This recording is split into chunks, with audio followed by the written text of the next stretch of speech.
Guys, हा जो वेळ आहे ना, हा खरंच खूप किमती आहे. आपण आपल्या आयुष्याचे वर्ष असेच घालवतो. बऱ्याच वेळा आपण म्हणजे आपलं एजनुसार आपली जी लोकांची ही असते की आपण काही प्रायोरिटी असते ती आपली चेंज होत राहते. आणि एक टाइम असा राहतो की त्या प्रायोरिटीमधून सगळेच लोक निघून गेलेले असतात. मग ते आपले फॅमिली मेंबर असो किंवा आपले फ्रेंड्स असो, ठीक आहे, आपण प्रत्येक टाइमला प्रत्येकाला एक प्रायोरिटी देत राहतो. मेजरली आपण फ्रेंड्सला जास्त प्रायोरिटी देतो, ही फ्रेंड ती फ्रेंड किंवा असं काय. बट रियालिटी ही आहे की एंड ऑफ द डे तुम्ही शेवटी एकटेच आहात.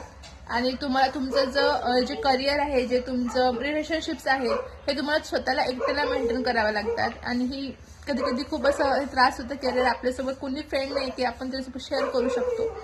पण हे असंच आहे. सो त्यामुळे एक गोष्ट सांगते की स्वतःवर वर्क करा, स्वतःला टाइम द्या आणि स्वतः जे काही करायचं ते स्वतःचा विचार करून करा.